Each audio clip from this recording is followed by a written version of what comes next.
Pinaganap pa rin ng pulisya ang kinaroroonan ng businessman at itinuturong mastermind umano sa kaso ng mga missing sabongero na si Charlie Atong Ang. Bukod sa pinaka-most wanted sa buong bansa, itinuturing din siyang armado at mapanganib ayon sa DILG, kaya't patuloy na sinusuyo ng mga otoridad ang mga posibleng kinaroroonan nito. Yan ang report ni Ryan Lesigas. Dahil sa patuloy na pagtatago ng itinuturong mastermind sa kaso ng missing sabongeros na si Charlie Atong Ang, itinuturing na siya ngayon ng Department of the Interior and Local Government o DILG na #1 most wanted sa Pilipinas. He is accused of killing maybe about 100 missing sabongeros. Ayon kay DILG Secretary John Vic Rimulya, tuloy-tuloy ang pagsuyod ng mga otoridad sa kanyang mga ari-arian para isilbi ang warrant of arrest.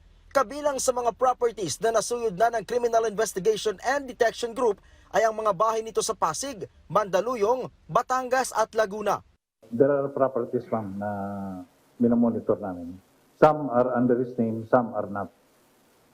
Actually, mahaba po kasi ang ng panahon na paghahanda ni Mr. Atong Ang. That's why there are certain properties na nakagamit siya po ng dami. But we're continually monitoring. Itinuturing din itong armed and dangerous ng DILG. Kaya naman, ipinag-utos na rin ng PNP ang pagkansela ng lisensya ng 6 na baril nito. Kahit sabihin na na-cancel ang kanyang firearms, si Atong po ay bumibiyahe nang hindi kumukulang ng 20 ang bodyguard lagi. Sanay po yan sa marahas na pagharap sa mga otoridad, sanay po yan sa marahas na paraan para masolusyonan ang kanyang mga problema. Porsigido daw ang pamahalaan na mahuli na sa lalong madaling panahon si Ang. Katunayan, naglabas na ng 10 milyong pisong reward ang DILG para sa sino ang makakapagbigay ng impormasyon para maaresto si Ang. Yung 10 million na yan ay sapat na para sa akin na mahihirapan siya magusto na bilhin ng kanyang kalayaan. Kinumpirma naman ng Bureau of Immigration na nananatiling nasa Pilipinas pa si Atong Ang. Wala ring lusot si Ang kung nakalabas na siya ng bansa dahil isasama na ang kanyang pangalan sa mga pugante sa Interpol Red Notice.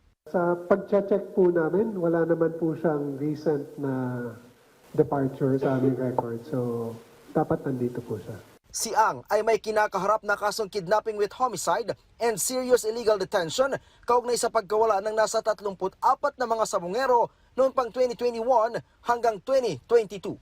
Ryan Lesigas para sa Pambansang TV sa Bagong Pilipinas.